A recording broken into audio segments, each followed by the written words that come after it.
তারাসুন্দরী মায়ের সহযোগিতায় অপর্ণা পুজো দিয়ে রাজনন্দিনীর পূর্ণ শক্তি তার ভিতরে নিয়ে তার আসল খুনিকে খুঁজে বের করলো। আর সেই আসল খুনিই যে কিঙ্কর তা অপর্ণা জানার সাথে সাথেই আর্য সিংহ রায়কে বলে দেয়। আর আর্য সিংহ রায় অপর্ণার মাধ্যমে জানতে পারে এই কিঙ্করই আসল খুনি রাজনন্দিনীর। ঠিক তখনই আর্য সিংহ রায় রেগে গিয়ে এ কি করলো কিঙ্করের সাথে। তো বন্ধুরা, এই নিয়ে বিস্তারিত জানতে হলে এখনই ভিডিওতে লাইক দিয়ে পুরো ভিডিওটি দেখতে থাকো। শুরুতেই থাকছে অপর্ণাকে যখন বের করে দেওয়া হয়, ঠিক তারপরেই দেখা যায় অপর্ণা কোনোভাবেই হাল ছেড়ে না দিয়ে অপর্ণা তার বাবা মা এবং সবার সঙ্গে প্রতিজ্ঞা করে বলতে থাকে, এর শেষ না দেখা পর্যন্ত আমি শান্ত হব না। প্রতিটা অন্যায়ের সঠিক জবাব আমি দেব আর আসল খুনিকে খুঁজে বের করব।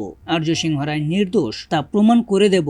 এই বলে তারাসুন্দরী মায়ের সঙ্গে দেখা করতে যায়। আর সেখানে গিয়ে তারাসুন্দরী মায়ের সঙ্গে একসাথে বসে পুজোতে যোগদান করে। আর সেখানে হাত জোর করে অপর্ণা প্রতিজ্ঞা করে বলতে থাকে, রাজনন্দিনী, তুমি যদি সত্যিই চাও তোমার খুনের আসল বিচার হোক, তাহলে আমার মধ্যে তোমার শক্তি বিরাজ করো। তোমার সম্পূর্ণ শক্তি আমার মধ্যে দিয়ে দাও। আমার পুরো শক্তি এবং বুদ্ধি দিয়ে খুঁজে বের করবই তোমার মৃত্যুর আসল রহস্য। কে বা কারা তোমাকে মেরেছে, কেন মেরেছে, কি উদ্দেশ্যে, সবটাই আমি জেনে সবার সামনে পুরো বিষয়টা তুলে ধরবো। তারপরে অলৌকিকভাবে অপর্ণা পুরো শক্তি পায়। আর অবশেষে দেখা যায় অপর্ণা তারাসুন্দরী মায়ের পুজোর স্থানে রাখা ওই জলের বাটির মধ্যেই দেখতে পায় রাজনন্দিনীর খুনের পুরো দৃশ্যটা। সেখানে দেখতে পায় আড়াল থেকে কেউ একজন রাজনন্দিনীকে গুলি করছে।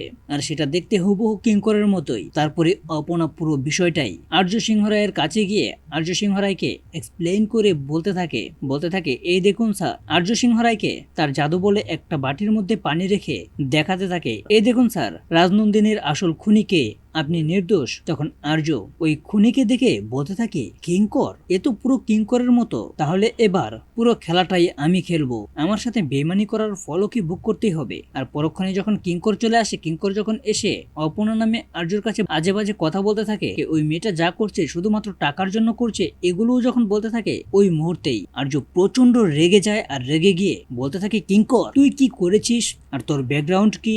আর রাজনন্দিনীর খুনের মূল খুনিকে এবার আমি সবটা জেনে গিয়েছি।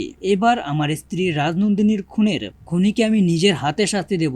এই কথা শোনা মাত্রই কিঙ্কর প্রচন্ড ভয় পেয়ে যায়। আর সেখান থেকে কিছু একটা বলে পালিয়ে সেখান থেকে চলে যায়। তো বন্ধুরা, এভাবেই যদি পুরো বিষয়টা হয়, অপর্ণা যদি জানতে পারে রাজনন্দিনীর আসল খুনি কে, আর সেটা আর্যকে বলার পর আর্য সেই অনুযায়ী স্টেপ নেয়, তাহলে তোমাদের কার কার ভালো লাগবে তা এখনই এই ভিডিওর কমেন্টে কমেন্ট করো। আর এরকম নিত্য নতুন সিরিয়ালের আপডেট পেতে এখনই আমাদের এই চ্যানেলটা সাবস্ক্রাইব করো।